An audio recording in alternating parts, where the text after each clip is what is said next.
इस वीडियो में प्रिंस और युविका के बारे में बताएंगे, but before that do subscribe to our channel.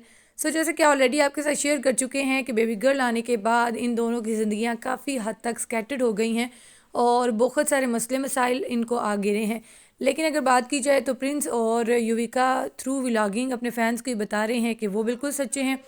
Prince Yuvika को गलत करार दे दिए जा रहे हैं और युविका प्रिंस पे एलिगेशंस लगाती जा रही हैं। लेकिन खैर प्रिंस ने कुछ टाइम पहले एक व्लॉग शेयर करके तमाम हकीकत दुनिया के सामने रखी, क्या चीज़ें हैं और क्या नहीं। लोग फिर युविका को बुरा भला कहना स्टार्ट हो गए हैं कि वो प्रिंस के पेरेंट्स को अगर टॉलरेट नहीं कर सकती तो प्रिंस का ये रिएक्शन आना बनता है, क्योंकि every action has a reaction, तो ऐसा तो रिएक्शन बनेगा। लेकिन अब युविका ने भी चुप्पी तोड़ दी है। उन्होंने बताया कि प्रिंस क्या क्या चीज़ें कर रहे हैं जिसकी वजह से वो हर्ट होती हैं और ये सारी चीज़ें ऐसी आती हैं।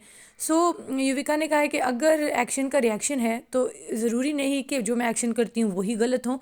और दूसरी बात ये कि मैं वाकई ही सिंगल पेरेंटिंग कर रही हूँ, मैं केयर कर रही हूँ और प्रिंस ने मुझे काफ़ी हर्ट किया है। जिस टाइम मुझे प्रिंस की ज़्यादा ज़रूरत थी, डिलीवरी टाइम, आफ्टर डिलीवरी, तब भी नहीं। प्रिंस को अपनी शूटिंग की थी, अपने रोडीज़ शो की थी और वो शूट पे गए थे। इवन दो उनको पता था ड्यू डेट क्या है, लेकिन फिर भी वो नहीं आए। वो बात मेरे जहन से नहीं निकल पा रही। और दूसरी बात कि अब मैं प्रिंस के घर आ चुकी हूँ तो फिर भी प्रिंस का बिहेवियर सेम टू सेम है, वो बिल्कुल चेंज नहीं हुआ। मेरी केयर क्या, वो अपनी डॉटर की केयर नहीं करता, उसको टाइम नहीं दे पा रहा, वो इतना बिजी हो चुका है। और ये चीज़ें मुझे काफ़ी हर्ट कर रही हैं और मैं जिस फेज़ में हूँ मुझे ये ज़्यादा चीज़ें सफ़र करना पड़ी हैं। खैर युविका ने कहा कि अब मेरी हालत ख़राब हो चुकी है, अपनी डॉटर को सारी सारी रात मुझे खुद देखना पड़ता है और सारी सारी रात जग कर उसका ख्याल रखना पड़ता है और वाकई ही मेरी अब हालत ख़राब हो गई है और अब मैं अपने पेरेंट्स के घर जाना चाहती हूँ। खैर युविका ने साथ में अपने फैंस को ये भी कहा कि जो मुझे सपोर्ट करें उनका थैंक यू, लेकिन जो मुझे बैकलैश कर रहे हैं उनको हकीकत के बारे में नहीं पता। वो जिसकी सुनेंगे वो कहेंगे कि वही ठीक है।